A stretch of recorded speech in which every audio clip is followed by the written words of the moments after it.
할렐루야. 아멘. 오늘도 사경의 둘째 날 저녁 은혜를 사모하여서 이 자리에 오신 모든 분들을 환영하고 축복합니다. 우리 기도하심으로 더 은혜의 자리로 함께 나아가겠습니다.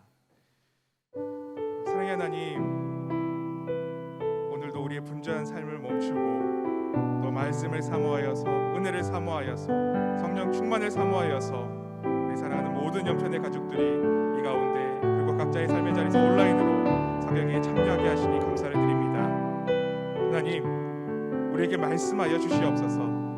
그리고 우리가 그 말씀을 듣고 우리의 삶의 믿음으로 살아갈 수 있는 우리 모두가 될 수 있는 이 시간 되도록 축복하여 주시옵소서. 감사를 드리며 예수님의 이름으로 기도합니다. 아멘. 오늘 우리에게 말씀하여 주셔서 우리의 마음을 열어주실 그 은혜를 사모함으로 함께 나아가기를 소망합니다.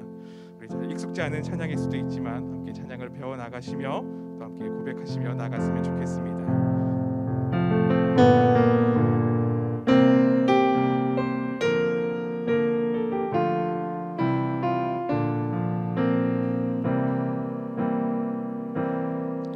오늘 이곳에 계신 성령님, 우리에게 말씀하시고 우리 가르치소서. 다시 우리 맘 열어주시고 주의 빛으로 밝혀 우리 인도하소서. 한 번 더 고백합니다. 오늘 이곳에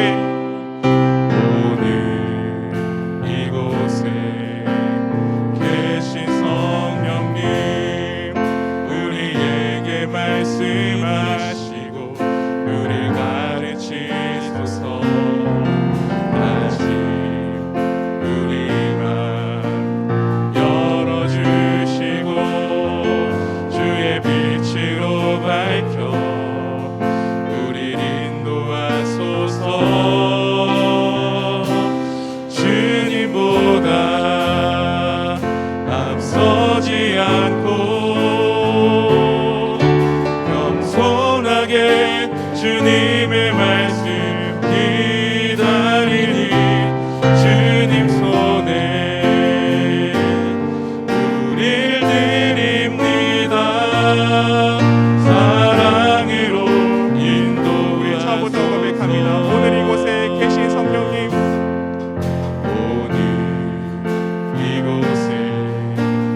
계신 성령님, 우리에게 말씀하시고 우릴 가르치소서.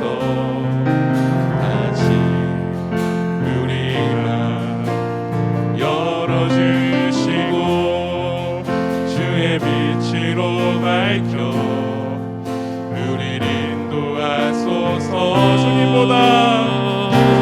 주님보다 앞서지 않고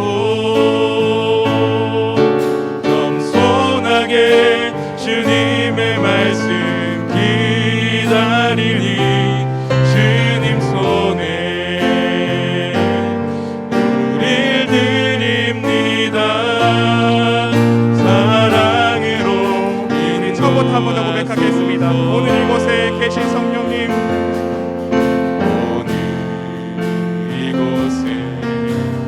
계신 성령님, 우리에게 말씀하시고 우릴 가르치소서. 다시 우리 맘 열어주시고 주의 빛으로 밝혀 우릴 인도하소서. 주님보다 앞서지 않고 겸손하게 주님의 말씀 기다리니 주님 손에 우릴 드립니다. 사랑으로 인도하 주님보다 앞서지 않고 주님보다 앞서지 않고 겸손하게 주님의 말씀 기다리니 주님 손에 우리 드립니다. 사랑으로 우리 한 번 더 고백합니다. 주님보다 앞서지 않고 주님보다 앞서지 않고 겸손하게 주님의 말씀 기다리니 주님 손에 우리 드립니다. 사랑으로 인도하소서. 사랑으로 말씀으로 인도하소서. 말씀으로 인도하소서. 아멘. 우리 가운데 이렇게 은혜를 채우실 하나님의 놀라운 역사가 가득 넘칠 줄로 믿습니다. 그래서 우리의 목마른 영혼이 갈급함이 해결되는 줄로 믿습니다. 우리 힘차게 그 하나님의 은혜를 찬양하며 나아가겠습니다.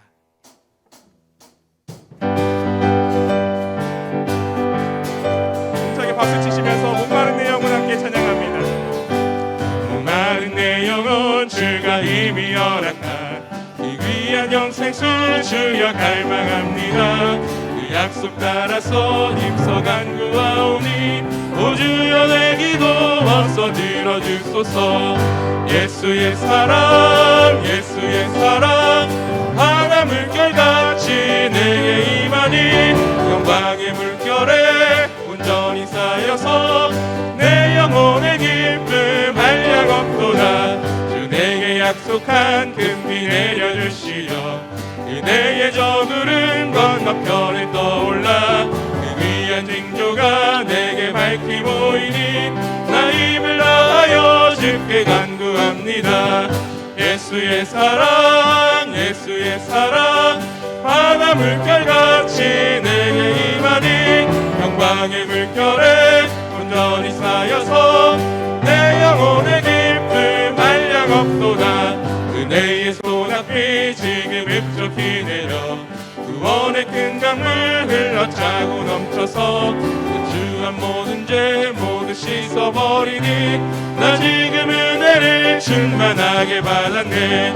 예수의 사랑 예수의 사랑 바다 물결같이 내게 임하니 영광의 물결에 온전히 쌓여서 내 영혼의 기쁨 차고 넘치는 그 차고 넘치는 주의 은혜의 물결 힘차게 밀려와 내게 만족합니다. 오 할렐루야로 주를 찬송하오니 내 맘의 기쁨이 항상 충만함이라. 예수의 사랑 예수의 사랑 바다 물결같이 내게 임하니 영광의 물결에 온전히 쌓여서 내 영혼의 기쁨 예수의 사랑 예수의 사랑 예수의 사랑 바다 물결같이 내게 임하니 영광의 물결에 온전히 쌓여서 내 영혼의 내가 매일 기쁘게 내가 매일 기쁘게 순례의 길에 가면 주의 팔이 나를 안보하미요. 내가 주의 큰 복을 받는 참된 비결은 주의 영이 함께함이라. 성령이 계시네 할렐루야 함께하시네. 좁은 길을 걸으며 밤낮 기뻐하는 것 주의 영이 함께함이라. 전에 죄에 빠져서 평안함이 없을 때 예수 십자가의 공로 힘입어 그 발 아래 엎드려 참된 평화 얻으면 주의 영이 함께함이라. 성령이 계시네 할렐루야 함께하시네. 좁은 길을 걸으며 밤낮 기뻐하는 것 주의 영이 함께하시고 나와 동행하시고 모든 염려하시니 나는 숲의 새와 같이 기쁘다. 내가 기쁜 마음으로 주의 뜻을 행하면 주의 영이 함께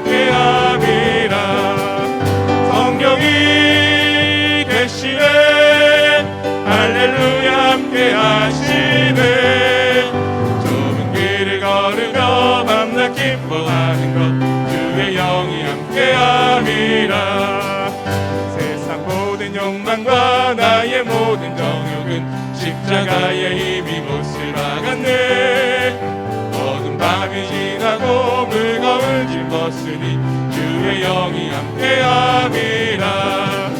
성령이 계시네 할렐루야 함께하시네. 좁은 길을 걸으며 밤낮 기뻐하는 것 주의 영이 함께하시네. 성령이 계시네 할렐루야 함께하시네. 좁은 길을 걸으며 밤낮 기뻐하는 것 주의 영이 함께함이. 성령이 계시네. 성령이 계시네 할렐루야 함께하시네. 좁은 길을 걸으며 밤낮 기뻐하는 것 주의 영이 함께함이. 주의 말씀 의지하여 주의 말씀 의지하여 깊은 곳에 힘을 던져 오늘 그가 놀라운 일을 이루시는 것 보라. 주의 말씀 의지하여 믿음으로 힘을 던져 믿는 자에게 능치. 한 번 더 주의 말씀 의지하여 주의 말씀 의지하여 깊은 곳에 힘을 던져 오늘 그가 놀라운 일을 이루시는 것 보라. 주의 말씀 의지하여 믿음으로 힘을 던져 믿는 자에게 능치 못함에. 우리 시간 함께 기도인자들 나오실 때까지 은혜 사모하며 함께 기도하심으로 나가겠습니다. 성령을 감사합니다.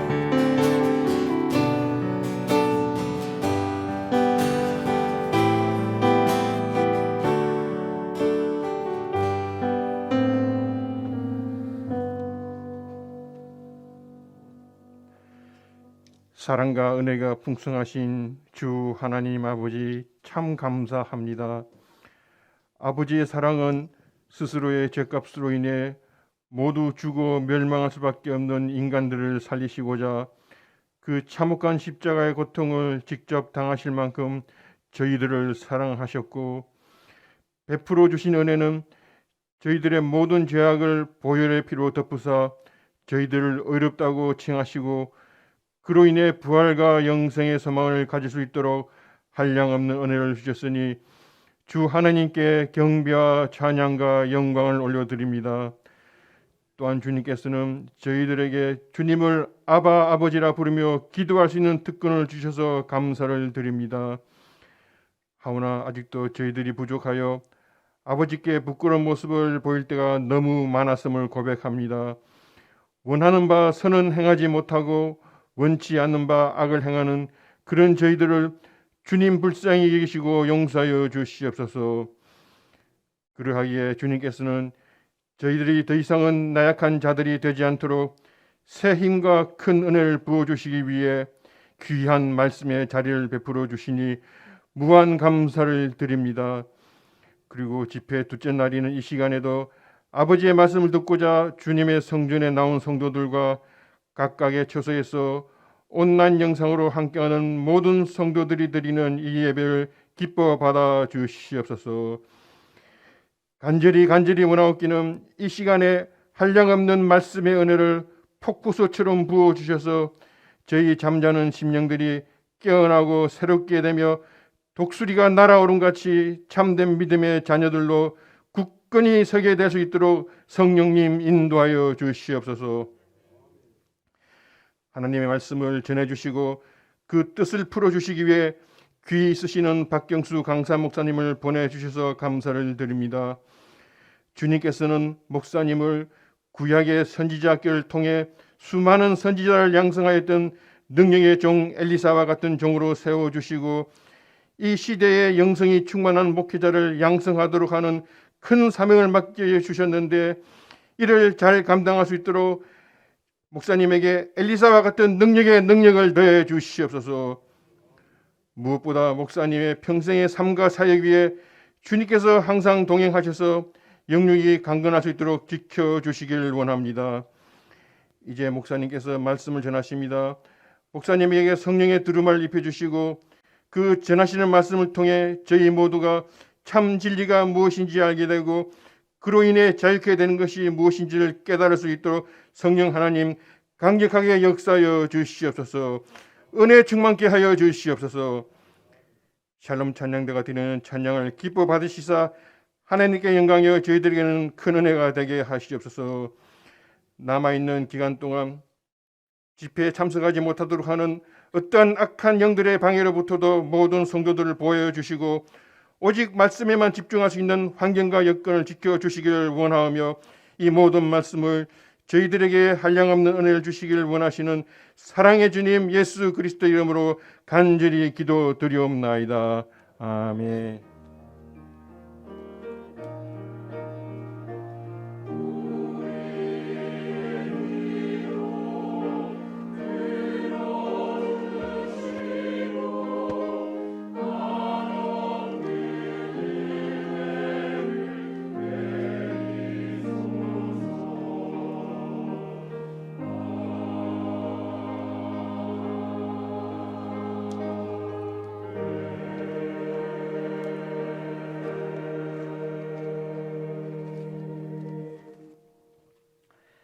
하나님 말씀 보겠습니다. 요한복음 8장 31절 32절 두 절 말씀입니다.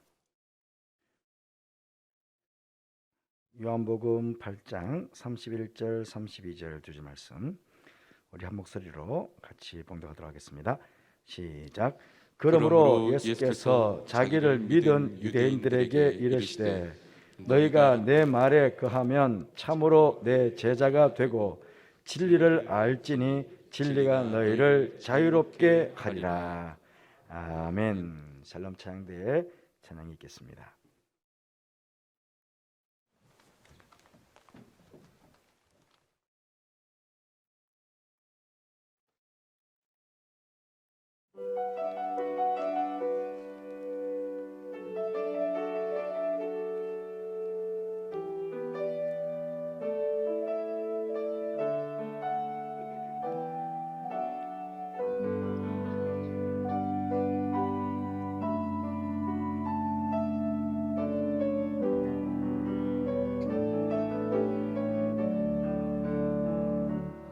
이런 기쁨 세상에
열어준 우리 샬롬 창대 경례 박사하겠습니다. 감사합니다. 예, 고맙습니다.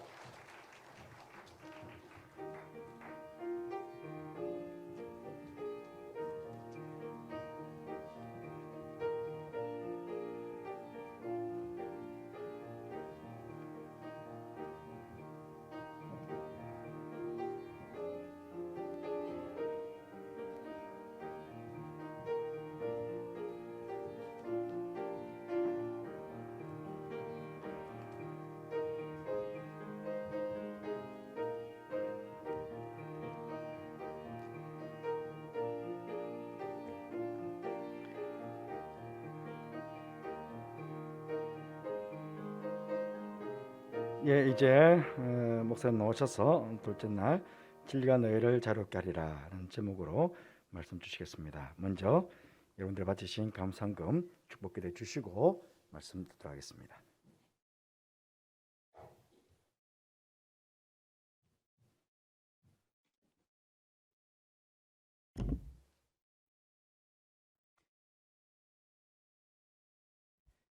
기도드리겠습니다. 살아계신 하나님, 생각하면 감사할 것밖에 없습니다. 우리의 생명도 하나님이 주신 것이요, 우리에게 있는 모든 것이 하나님으로부터 온 것임을 고백합니다. 하지만 저희들이 제 것인 줄, 우리 것인 줄 착각할 때가 너무나 많이 있었습니다. 하나님이 주신 그 큰 은혜를 망각할 때가 있었습니다.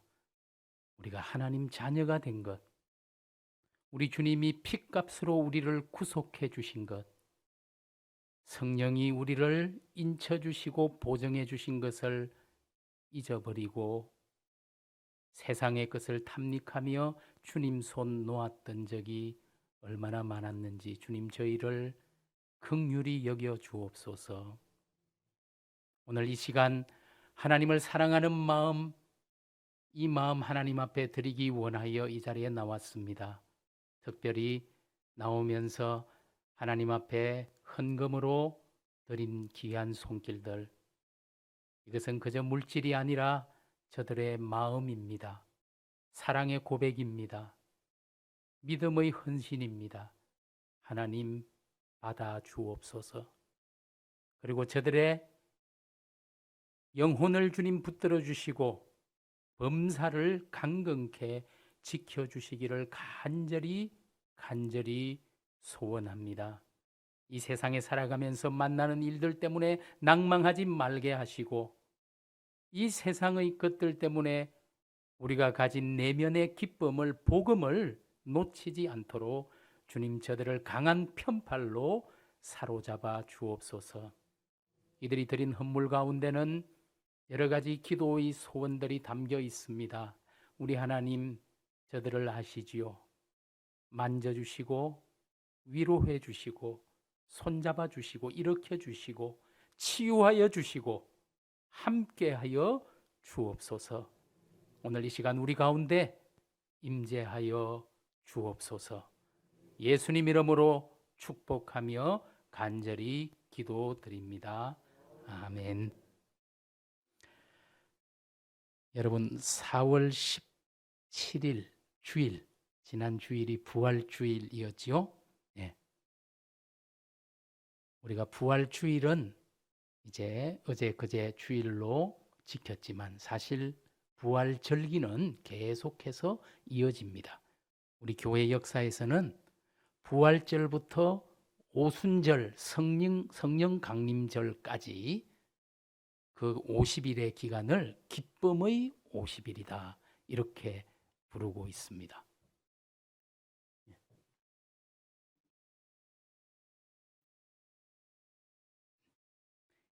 기쁨의 50일, 부활의 기쁨을 함께 나누는 50일. 사실 저와 여러분은 지금 계속해서 부활절을 지키고 있는 거예요.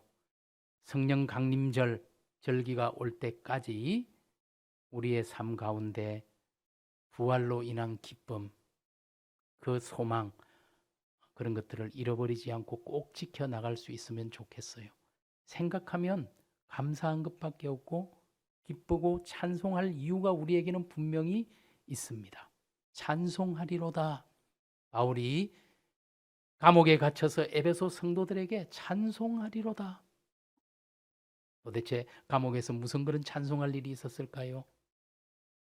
환경은 그렇지 않지만 바울에게는 분명 찬송할 이유가 있었지요. 저와 여러분도 마찬가지입니다. 어떤 상황 가운데 있든지 부활의 주님 때문에 우리는 찬송할 이유가 있고 노래할 이유가 있고 소망의 이유를 우리는 분명히 가지고 사는 사람들입니다.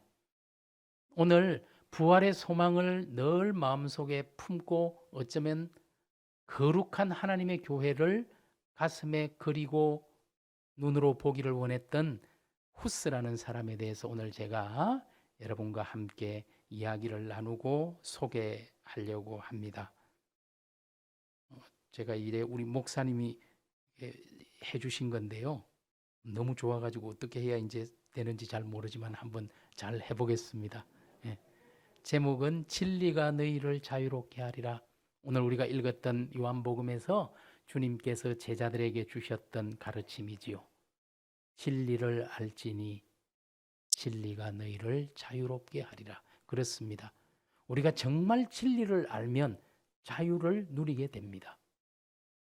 사실 진리가 무엇입니까? 진리는 무엇보다 먼저 예수 그리스도가 진리이지요.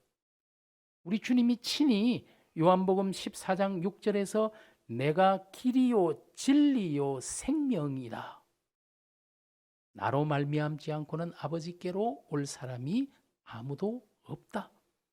주님만이 유일한 길이요 유일한 진리요 유일한 생명이라고 말씀해 주셨습니다. 그렇습니다. 진리는 예수 그리스도 그분입니다. 그리고 그분의 말씀과 가르침이지요.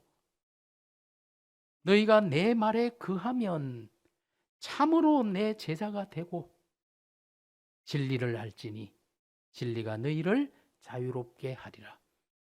오늘 우리가 예수 그리스도를 그리고 그리스도의 말씀을 그 말씀 가운데 있는 핵심인 복음을 십자가와 부활의 소식을 담고 있는 복음을 제대로 알게 된다면 그 진리가 우리를 자유롭게 할 것입니다.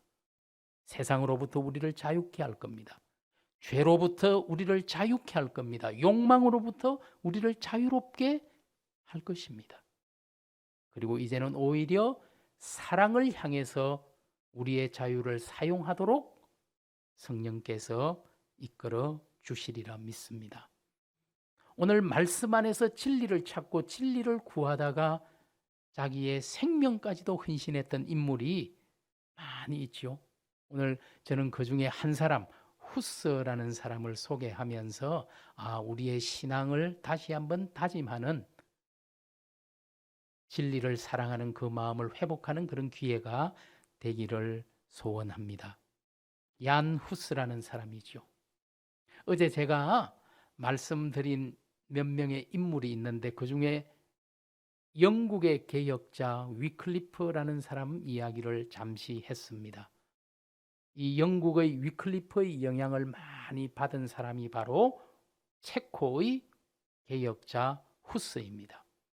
후스의 생일은 정확하게 지금 우리가 알 수가 없어요. 그러나 후스가 남긴 글들을 바탕으로 되짚어 보면 1371년경에 태어났다는 것을 알 수가 있습니다. 하지만 정확한 생일은 알기가 어려워요. 그러나 후스가 죽은 날짜는 분명합니다. 1415년 7월 6일 날 로마 가톨릭 교회에 의해 화형을 당해 죽었습니다. 7월 6일. 여러분, 체코 프라하에서 목회를 했던 교회 개혁자 후스는 체코 사람들의 자부심이에요. 그래서 지금도 후스가 죽은 7월 6일이 체코의 국경일입니다. 체코 사람들은 후스의 그 마음, 정신, 생각, 결기 이런 것들을 배우고 따르기를 원해서 후스가 죽은 날을 지금도 국경일로 기념하고 있는 거예요. 체코 민족의 자부심이죠.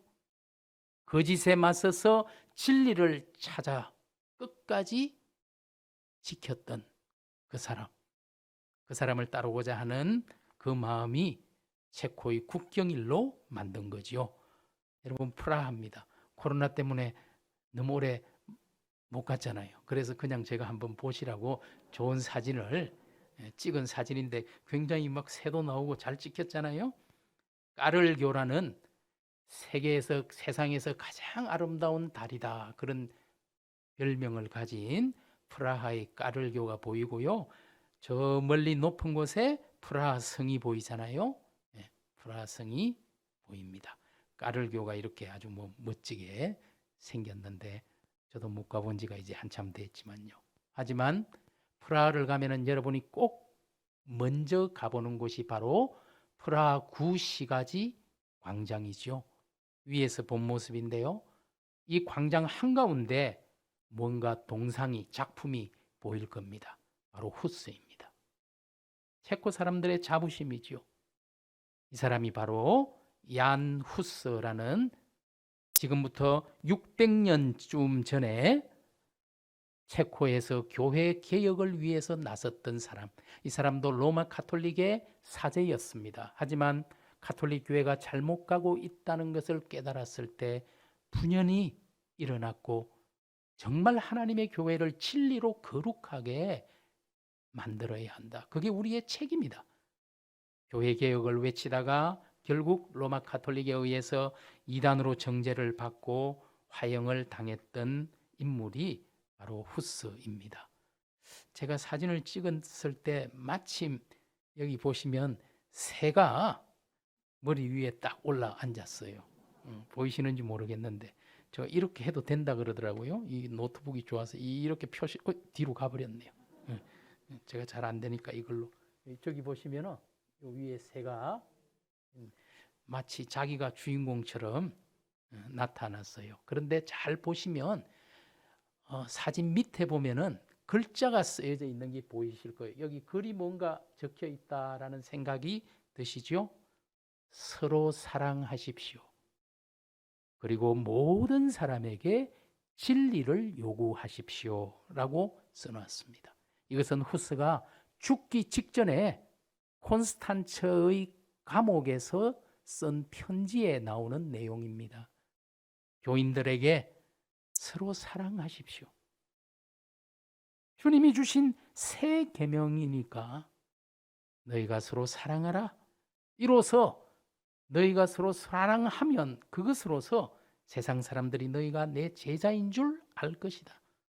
오늘 우리에게 주신 서로 사랑하라는 주님의 새 계명, 서로 사랑하십시오. 그리고 모든 사람에게 진리를 요구하십시오. 진리대로 살라고, 진리를 따르라고, 진리를 지키라고. 오늘 후스는 로마 가톨릭의 교황에게조차도 진리대로, 하나님의 말씀대로 하라고 요구했습니다. 하나님의 말씀을 무시하고 우리의 마음대로, 인간의 생각대로 하지 말고 모든 사람에게 진리를 요구하십시오. 나 자신에게도 진리대로 살 것을 요구해야 합니다. 하나님의 말씀대로 살라고 나 자신에게 요구해야지요. 오늘 우리의 교회도 하나님의 진리를 따르라고 요구해야 합니다. 교황이라 할지라도 진리를 따르라고 요구해야 할 것입니다. 여러분, 오늘 우리가 읽은 이 요한복음의 말씀을 후스가 설교 가운데 요한복음 32장 이것을 설교하면서 이렇게 설교했습니다. 경건한 그리스도인이여, 그대는 진리를 찾아 나서고 진리를 듣고 진리를 배우고 진리를 사랑하고 진리를 말하고 진리를 지키고 죽기까지 진리를 정언하시오.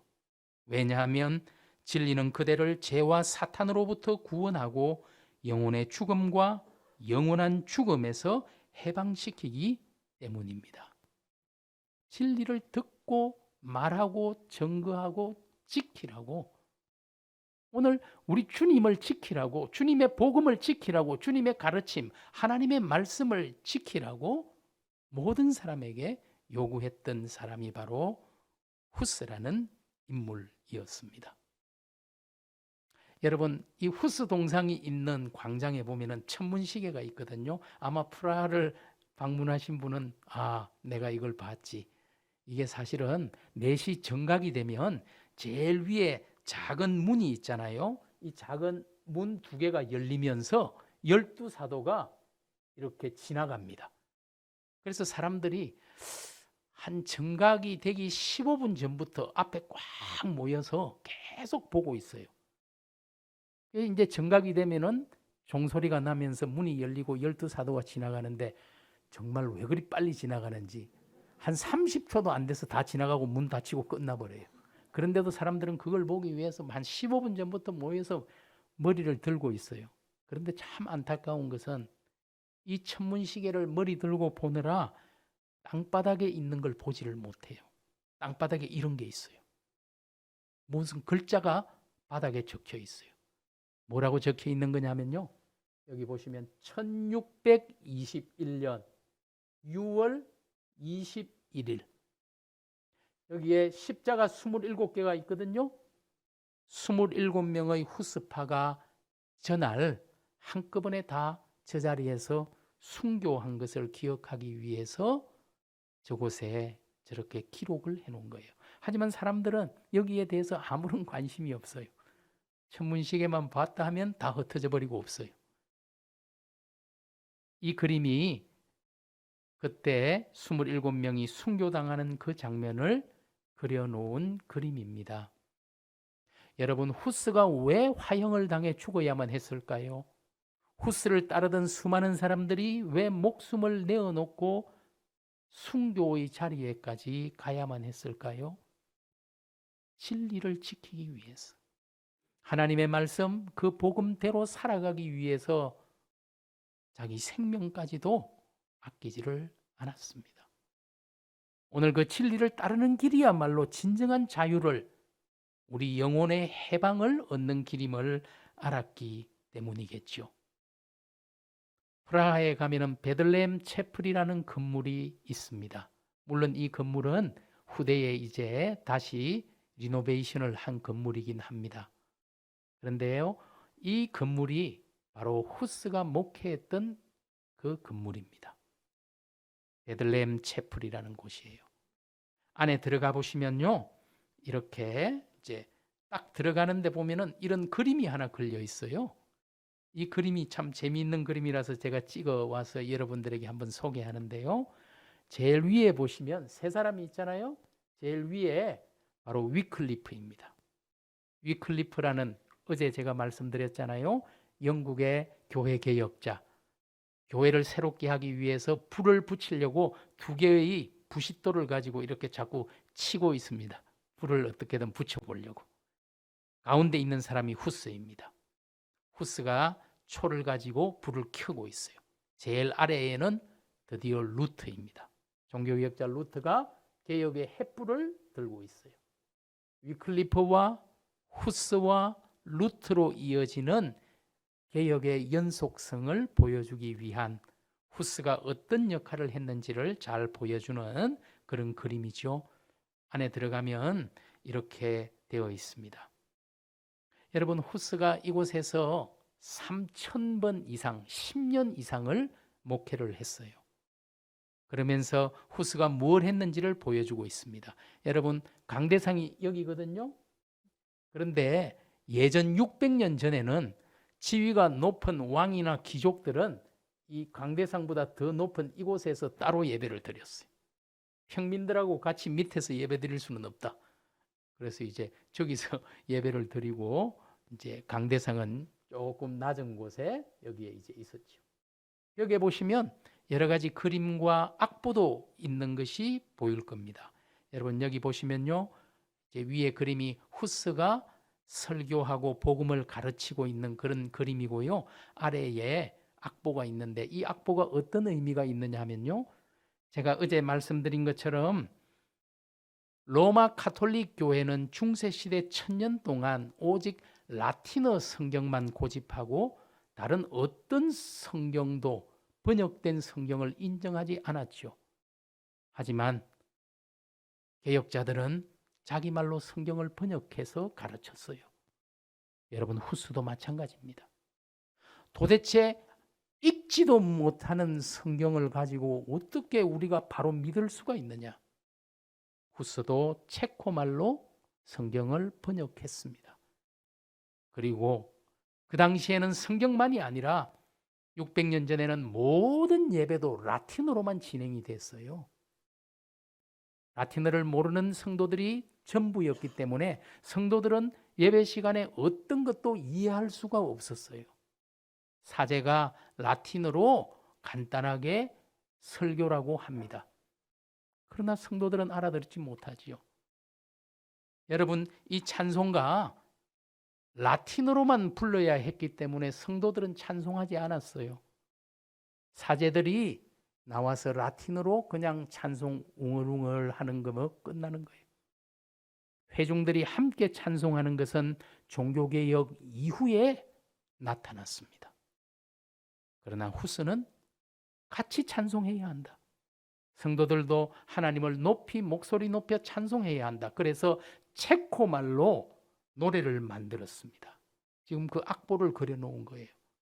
그리고 체코말로 설교를 해버렸어요. 후스는 다 알아듣는 말로 하나님 말씀을 설교하고 다 알아듣는 체코말로 같이 찬송하고 이런 일이 벌어진 거예요. 그뿐만이 아닙니다. 여러분, 중세시대 로마 가톨릭 교회에서는 성만찬을 할 때 빵만 주었어요. 포도주를 주지 않았습니다. 그런데 후스는 놀랍게도 성만찬을 하면서 빵과 함께 포도주를 나누어 주었어요. 왜냐하면 예수님께서 그렇게 하셨기 때문에, 성경에 그렇게 기록하고 있기 때문에 빵을 받으라, 잔을 받으라. 그래서 후스는 빵과 함께 잔을 나누어 준 거예요. 여러분, 가톨릭 교회가 잔을 주지 않은 이유가 있긴 있었어요. 자기들 나름의 이유가 있어요. 왜냐하면 가톨릭 교회에서는 사실은 빵과 포도주를 들고 사제가 손을 들어서 기도하는 그 순간 이 빵이 예수의 몸으로 바뀐다고 가르쳤어요. 이 포도주가 예수의 피로 보혈이 된다고 가르쳤어요. 그것을 화채설이라고 말합니다.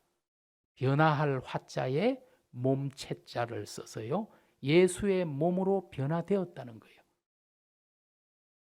그렇기 때문에 빵은 여러분, 가톨릭 교회에서는 교인들이 쭉 나오면은 빵을 주는데요, 빵을 교인들의 손에 주지 않습니다.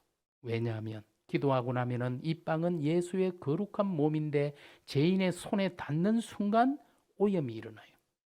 그래서 그냥 나와서 아 하고 입을 벌리면 그대로 넣어줍니다. 그리고 포도주는 주지 않았어요. 왜냐하면 포도주는 주다가 흐를 수가 있어요. 그 포도주가 흐르면 큰일 난 거예요. 왜? 예수님의 보혈이 흐른 거예요. 그래서 혹시라도 흘렀다면 무릎을 꿇고 핥아 먹어야 되겠죠. 그래서 실제로 중세시대 신학자들은 쓸데없는 신학 논쟁을 했는데요, 기도한 후에 포도주가 흘렀고 그 포도주를 교회에 있는 쥐가 먹었다면 어떻게 될까?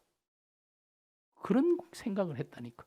그 쥐는 이제 예수의 보혈로 거룩하게 된 성쥐가 되는 거예요. 거룩한 쥐. 그 쥐는 죽일 수가 없어. 그 쥐를 위해서라면 나 같은 죄인이 죽는 게 나아요.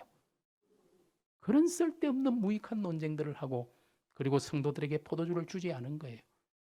그리고 빵만 나누어 주는 그런 성만찬을 오랫동안 행하고 왔던 거예요.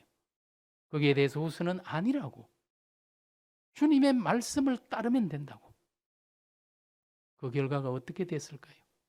사실 여러분들이 600년 전에 신앙생활 했더라면 여러분 예배 나와서 큰일 날 뻔했어요. 아무것도 못 알아듣고 찬송도 못하고 설교도 못 알아듣고 가만히 있어요. 가만히 있다가 할 수 있는 유일한 게 걸어 나와서 아 하고 입을 벌리는 거예요. 그게 끝이에요. 그러면 빵 하나 넣어줘요. 그거 끝나는 거예요.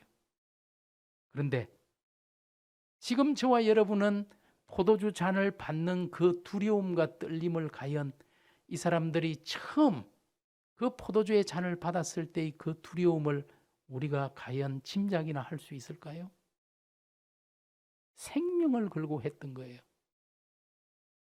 여러분 성만찬 받을 때마다 정말 감격 가운데 그 한 잔의 포도주를 받기 위해 얼마나 많은 사람이 순교하는 자리에까지 갔는지를 기억하면서 감격으로 성만찬에 임하면 좋겠습니다. 여러분 후스가 이렇게 하니까 당장 문제가 생겼죠. 1409년에 교황이 설교 금지령을 내렸습니다. 더 이상 설교할 수 없다. 그러나 후스는 교황의 명령에도 불구하고 계속해서 하나님의 복음을 전했습니다. 왜? 교황의 말이 중요한 게 아니라 하나님의 말씀을 가르치고 전하는 직임을 맡은 사람이 그걸 그만둘 수는 없다. 그러나 2년 후에 1411년 결국 이단으로 파문을 당합니다. 교황의 명령조차도 어겼기 때문에.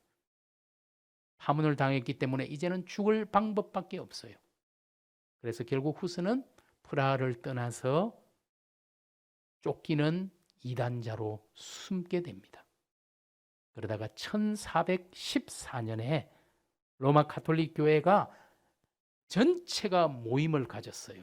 어디에서? 독일의 남부에 있는 도시 콘스탄츠라는 작은 도시에서 가톨릭 교회 전체가 모이는 콘스탄츠 교회 회의라는 것을 했습니다. 그리고 후스를 소환했습니다. 후스에게 말했습니다. 네가 지금 말하고 가르치고 있는 것이 정말 하나님의 진리라고 생각하고 당당하다면 우리 앞에 나와서 이야기 못할 이유가 없다. 콘스탄츠로 와서 당당하게 너를 변호해라. 목숨은 살려주겠다. 약속했어요. 갈까 말까 망설였다가 후스는 가기로 결정합니다. 그리고 콘스탄츠로 갔어요. 어떻게 됐을까요? 가자마자 감옥에 갇힙니다.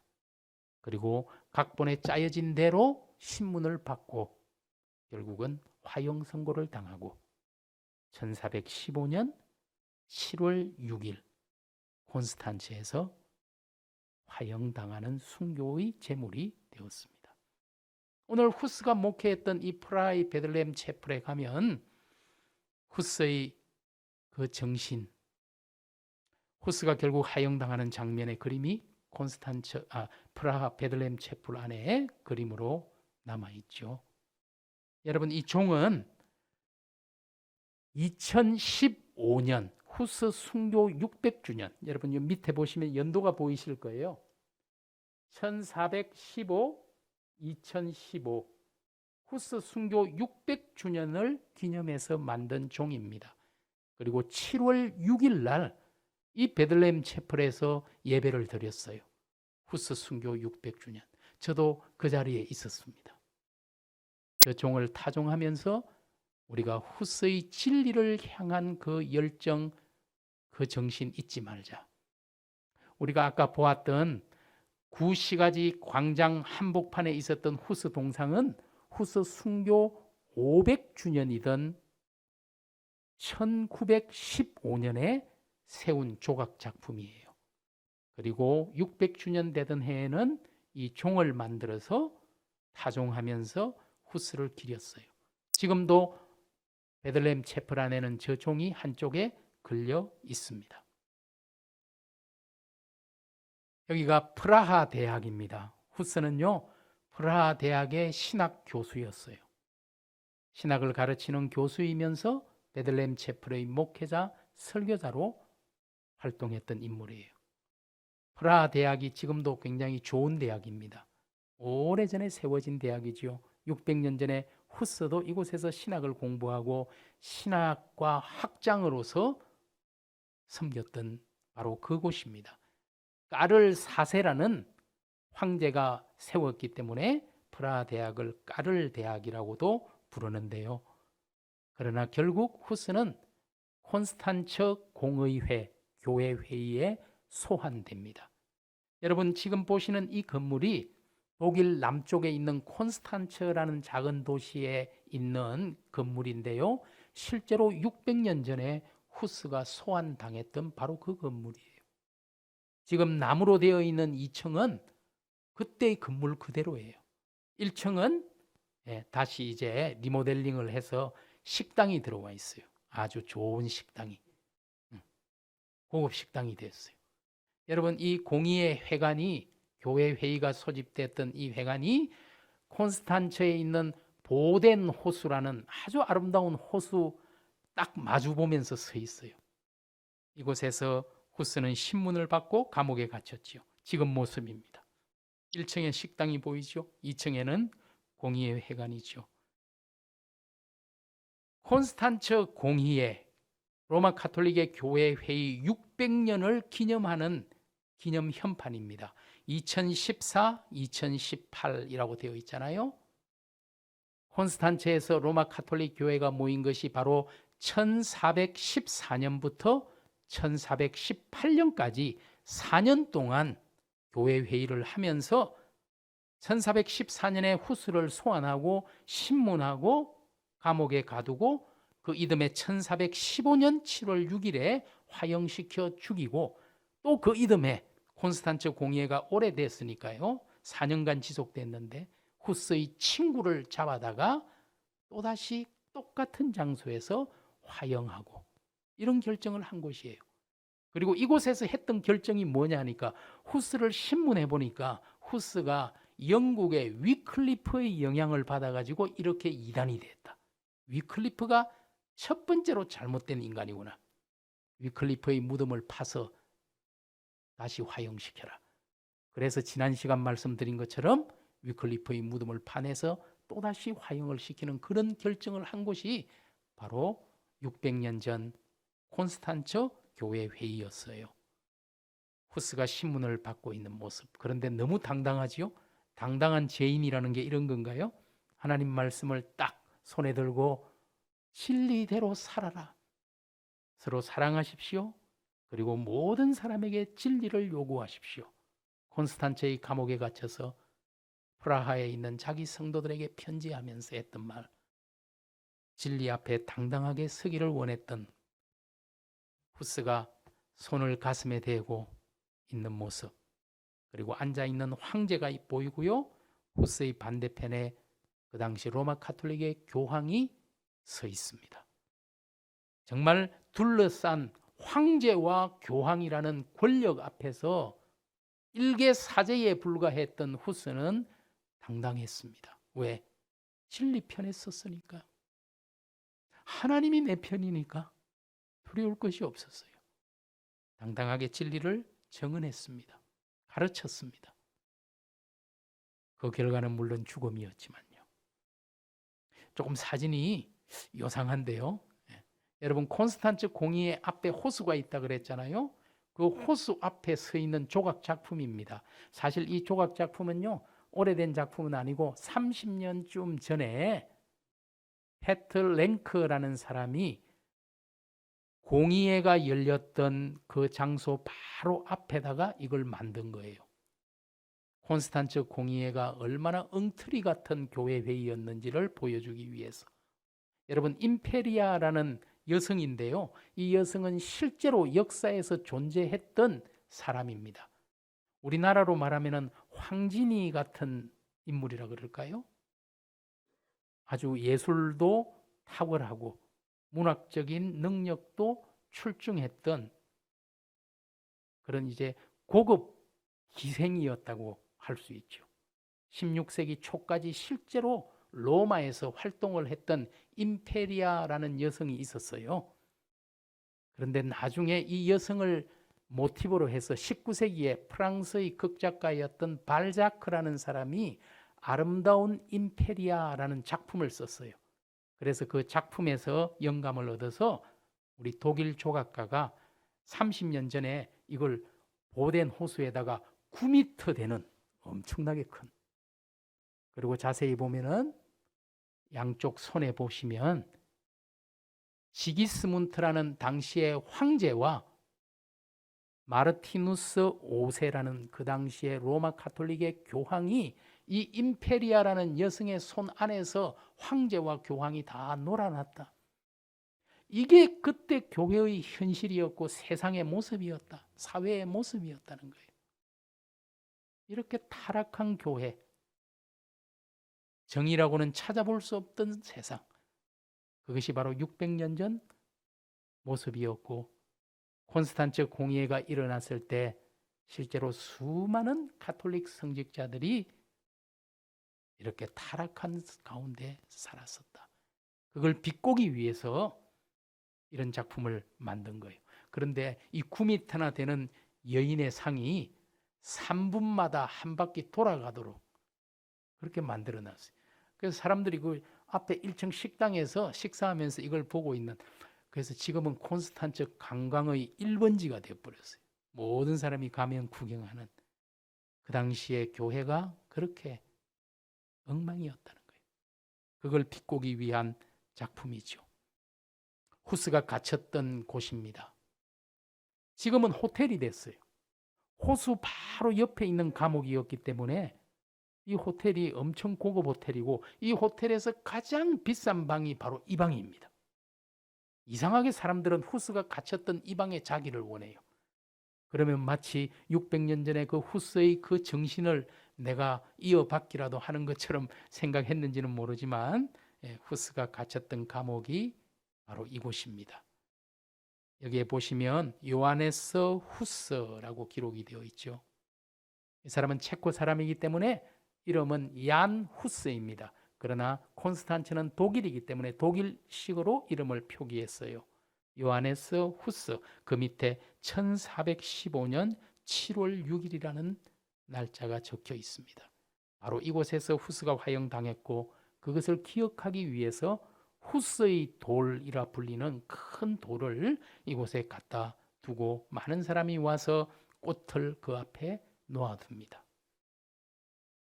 뒷면에는 히에로니무스 폰 프라하라고 되어 있어요. 프라하 출신의 히에로니무스가 똑같은 자리에서 그 이듬해 1416년 5월에 순교했습니다. 화형당해서 순교했어요. 그곳에는 이제 후스를 기억하기 위한 후스 박물관도 있고요. 유리창에도 보면은 후스를 표시하는 성만찬의 잔이, 아까 말씀드린 것처럼 후스는 성만찬의 잔을 나누어 줬잖아요. 빵뿐만이 아니라. 그래서 이 성찬의 잔이 후스파를 상징하는 상징물로 사용됩니다. 여러분, 후스가 활동했던 곳이거든요. 프라하. 그리고 후스는 죽었지만 후스를 따르는 사람들은 죽지 않았습니다. 후스가 옳다. 정말 하나님의 교회가 진리 위에 선 교회 되어야 하고, 진리를 찾고 진리를 따르고 진리를 지켜야 한다라고 생각했던 사람들이 계속해서 일어났습니다. 그 사람들은 끝까지 로마 가톨릭의 잘못된 점들을 지적하기 시작했어요. 그래서 가톨릭 군대가 그들을 죽이려고 할 때 그들은 타보르라는 곳으로 피신해서 실제로 차를 타고 프라하에서 1시간 반 정도 남쪽으로 내려가면 타보르라는 도시가 나오거든요. 여러분, 이 도시 이름이 왜 타보르냐 하면요, 성경에 나오는 다볼산, 타보르, 성경의 다볼산의 이름을 딴 거예요. 성경의 다볼산이 어떤 곳입니까? 우리 예수님이 변화하신 변화산이 바로 다볼산입니다. 지금도 여러분이 이스라엘을 가시면 다볼산 정상에 올라가면은 예수님 변화 기념 교회가 세워져 있는 것을 보실 수 있죠.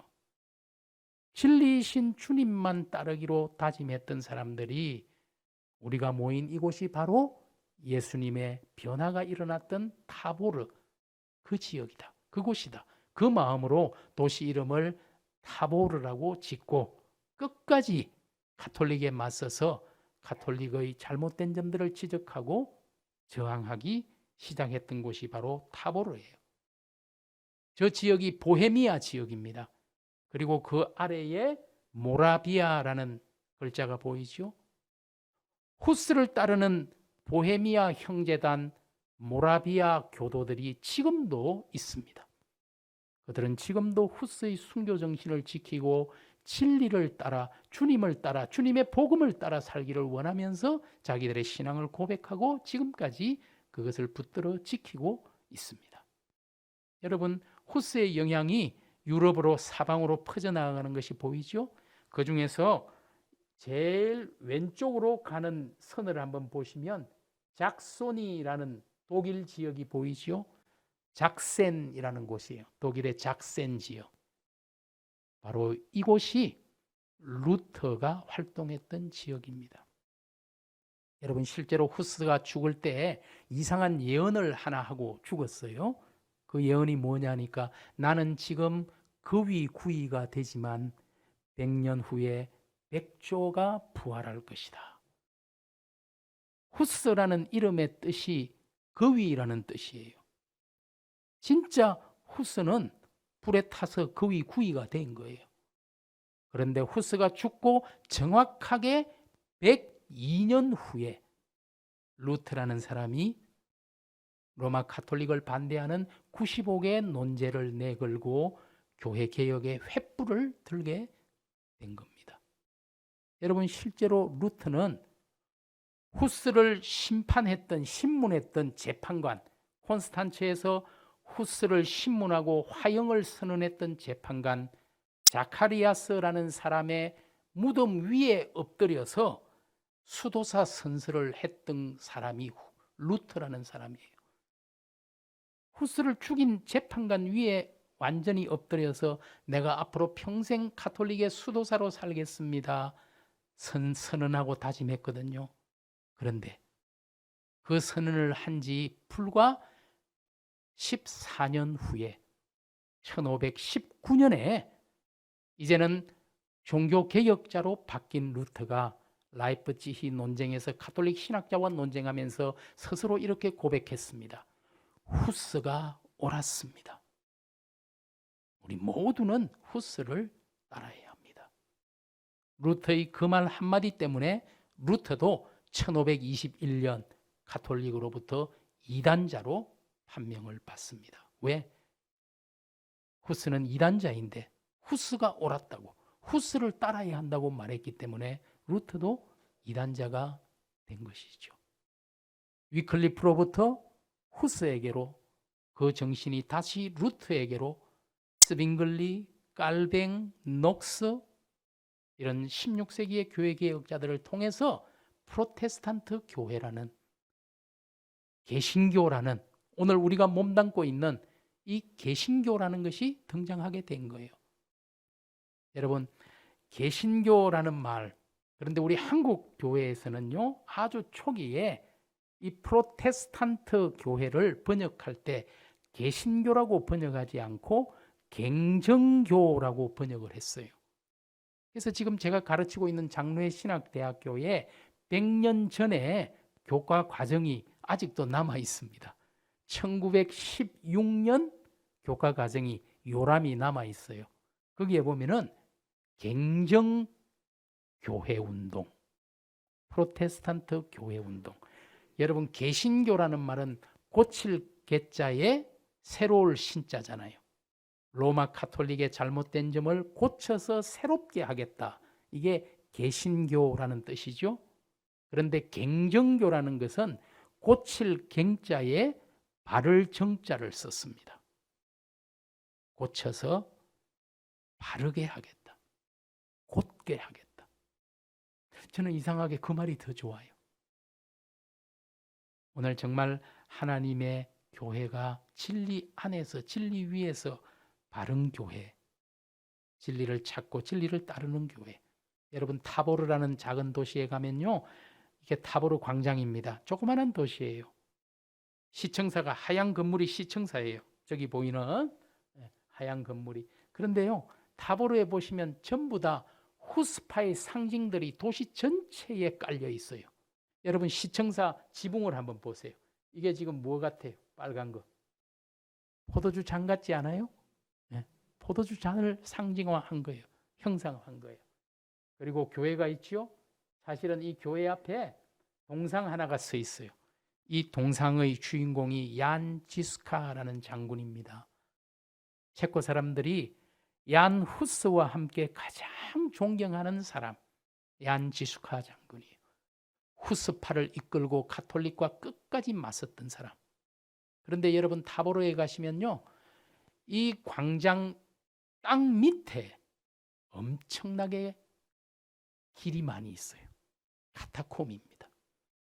여러분 로마에도 그리스도인들이 땅 밑으로 숨어 들어가서 자기들의 신앙을 지켜갔던 역사가 있잖아요. 이 사람들도 땅 밑으로 들어갑니다. 그래서 지금 시청사 안으로 들어가서 지하로 들어갈 수가 있어요. 그 지하로 들어가면은 엄청나게 이 빨간색 선들이 다 길입니다. 그리고 넓은 이곳에 모여서 예배하고 다 흩어져 버려요. 싹 흩어져 버려요. 그리고 여러분 여기에 잔 같은 게 보이죠? 이게 바로 포도주 통을 두고 이 포도주를 빵만 아니라 포도주도 함께 나누면서 예배를 드렸던 거예요. 이게 포도주 잔이 후스파의 상징이 되죠. 여러분 박물관에 시청사 안에 박물관이 있는데요. 잘 보시면은 후스파가 가톨릭과 맞서 싸우고 있는 전투 장면인데요. 여기 한번 보세요. 깃발에 포도주 잔이 보이죠? 후스파가 사용했던 깃발이죠. 여러분 타보르라는 도시의 제일 높은 건물 위에 보세요. 집에도 어디에도 지금 저 때문에 안 보이는데 이 7번지거든요. 포도주 잔처럼 해놓고 7번지. 타보르에 있는 모든 쓰레기통에는 빵과 포도주가 다 그려져 있어요. 쓰레기통에도. 그만큼 여기가 후스의 도시고 후스파의 도시다. 우리는 그 정신 잊지 않겠다. 곳곳의 도시 전체에 그런 고백을 담고 있는 작은 도시, 그곳이 타보르입니다. 여러분 후스가 죽기 전에 마지막으로 썼던 책, 교회라는 책이 있어요. 제가 이 교회라는 책을 읽고 굉장히 마음의 울림을 받았어요. 야, 600년 전에 정말 하나님의 교회를 이런 마음으로 사랑했던 사람이 있었구나. 제가 그 책을 읽고 느낀 점 몇 가지를 정리를 하면은, 첫째, 참된 교회가 무엇인가? 후스는 말합니다. 후스는 무엇보다 교회의 머리는 교황이 아니라 그리스도이다. 너무나 당연한 거지요. 그러나 600년 전에 가톨릭 교회는 그렇게 말하지 않았습니다. 그렇기 때문에 후스는 진리를 찾고 진리를 요구하라고 말하는 거죠. 그리스도만이 교회의 머리이고 그리스도만이 교회의 반석이고 토대입니다. 누구도 목사든 장로든 성도든 누구도 교회 주인이나 머리는 아니죠. 우리는 머리이신 그리스도를 모시고 있는 지체들이죠.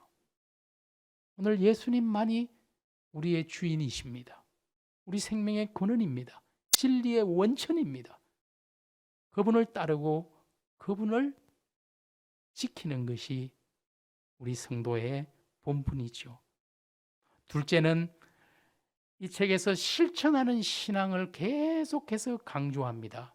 우선은 거듭해서 그리스도인들의 삶의 열매가 있어야 한다라고 말합니다. 그냥 그리스도인이라는 이름만으로 우리가 집사, 장로, 권사, 목사, 교황, 감독 그런 자리만으로 그 사람이 그리스도의 사람은 아니죠. 어쩌면 지금까지 한국교회는 루터가 강조했던 오직 믿음으로 구원받는 그 진리를 강조했다면, 후스가 말한 대로 구원 이후의 거룩한 삶의 열매를 우리는 또한 강조해야지요. 우리가 믿음으로 구원받은 게 얼마나 감사합니까? 그러나 왜 우리를 믿음으로 구원받게 하셨습니까? 선한 일을 위하여 창조했다. 여러분 에베소서 2장 8절, 9절, 10절의 말씀을 자세히 나중에 한번 보십시오. 너희가 그 은혜로 인하여 믿음으로 말미암아 구원을 받았으니 이것이 너희에게서 난 것이 아니요 하나님의 선물이라 맞아요. 우리가 구원을 받은 것은 하나님의 은혜로 인하여 그 은혜에 대해서 감사합니다라고 말하는 믿음으로 말미암아 구원을 받은 거예요. 그래서 종교개혁자들은 오직 은혜, 오직 믿음이라고 가르쳤어요. 맞습니다. 이것이 너희에게서 난 것이 아니고 하나님의 선물이라 행위에서 난 것이 아니니 이는 누구든지 자랑하지 못하게 하리 함이니라. 우리의 행위에서 나온 게 아니죠. 그런데 10절이 중요해요. 너희는 하나님이 만드신 바라 선한 일을 위하여 새롭게 만드신 피조물이라 이렇게 말하죠. 왜 우리를 구원받은 피조물로 하나님이 택하시고 자녀 삼으시고 만들어 주셨나요? 선한 일을 하게 하기 위하여. 여러분, 선행이 구원의 이유나 동기는 아닙니다. 그러나 선행은 구원의 결과고 열매여야 합니다. 오늘 우리가 하나님의 은혜로 믿음으로 구원을 받았다면 이제 구원받은 자의 합당한 삶의 열매를 맺어야 한다고. 하나님이 그것을 위해서 너희를 새로운 피조물로 만들었다고. 구원받은 자녀 되게 하셨다고. 진리를 삶으로 몸으로 증거하는 사람 되라고 우리에게 후스는 계속해서 강조해서 말합니다. 단지 머리로만 동의하는 신앙에 만족하지 말고 우리의 삶으로 우리의 경건을 진리를 살아내라고. 그래서 모든 사람들이 예수는 진리이구나. 그분이 길이시구나. 그분이 생명이구나. 인정하게 하라고 도전합니다. 여러분, 후스의 교회라는 글에 제가 번역한 건데요. 이렇게 나와 있어요.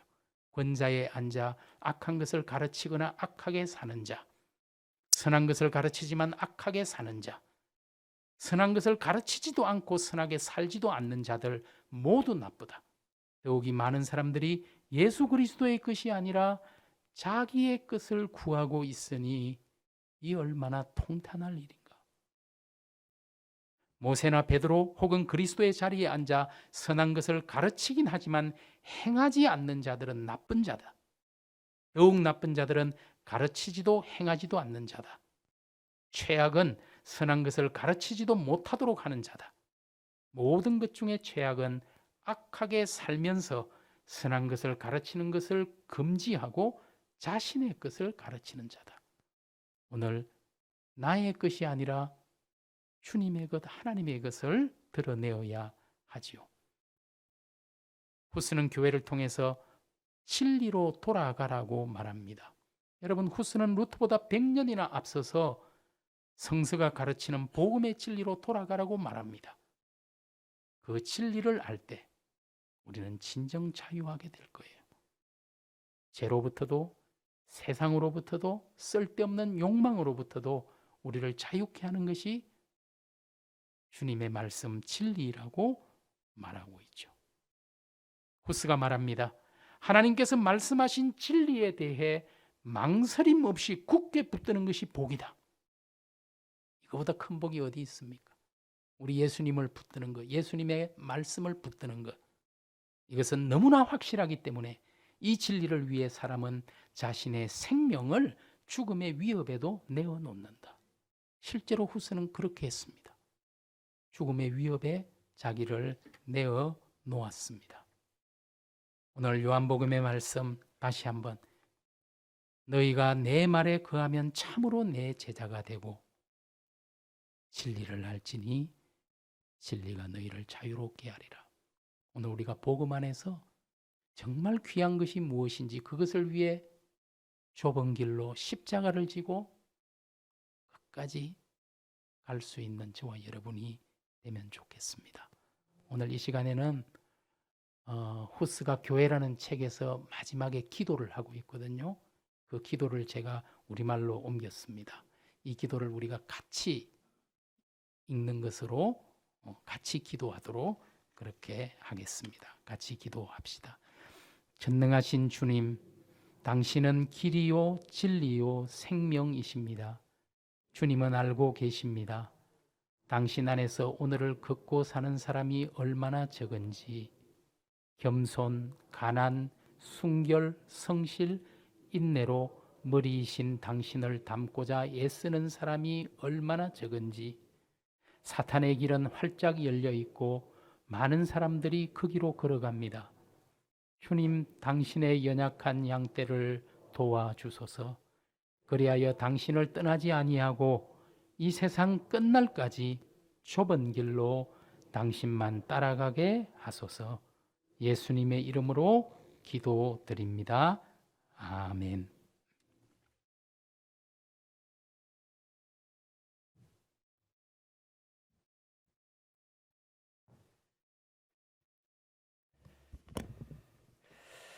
예, 목사님 말씀 감사드립니다. 제가 열심히 공부해도 열심히 전국기획자들을 공부해서 여러분에게 말씀을 전한다고 해도 어떻게 제가 교수님만큼 여러분에게 말씀을 가르치고 전할 수 있겠습니까? 오랫동안 교수님으로서 그곳에 가서 보시고 또 체험하시고 깨닫고 느꼈던 바들 우리에게 전해주시는 말씀입니다. 어떻게 또 이 말씀을 또 들어볼 수 있겠습니까? 그렇기 때문에 오늘 오신 여러분들은 감사하고 또 교회 집에서 인터넷으로 보고 계시는 분들도 감사합니다. 감사한데 혹시 이 자리나 또 가정에서 아직도 이 귀한 자리에 참여하지 못하신 분들이 계시면 여러분 가족들이나 또 주위 분들 권면하셔서 인터넷으로 동영상으로 봐도 좋으니까 꼭 한번 권면하셔서 내일 마지막 1시간 남았습니다. 권면하셔서 꼭 함께 참여하도록 그렇게 부탁해 주시면 감사하겠습니다. 586장 찬송하시겠습니다.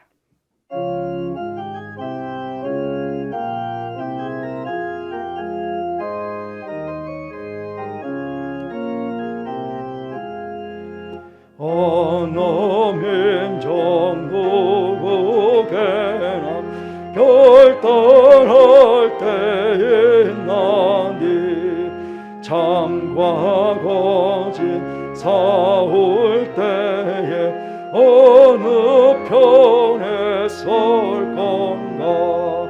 주가 주신 새 목표가 우리 앞에 보이는 빛과 어둠 사이에서 선택하며 살리라.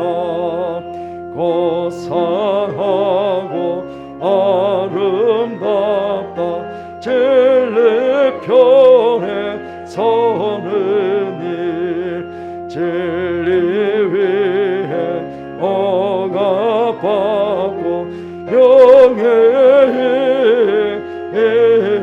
명예이로도 비겁한 자 물러서나 용감한 자 굳세게 낙심한 자 돌아오는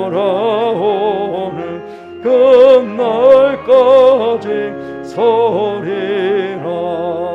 순교자의 빛을 따라 주의 뒤를 쫓아서 십자가를 등에 지고 엄마 향해 가리라.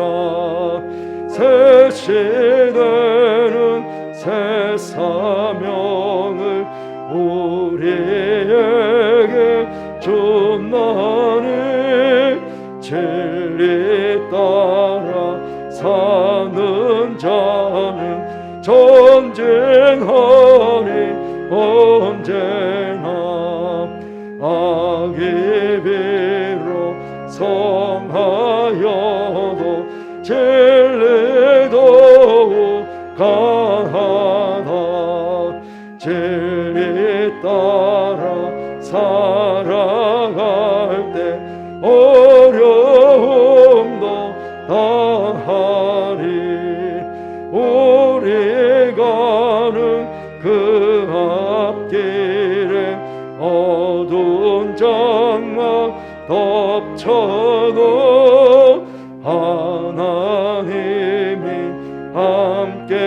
계셔 항상 지켜 주시리.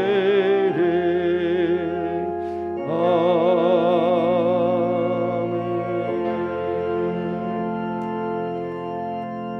목사님께서 축복해 주시겠습니다.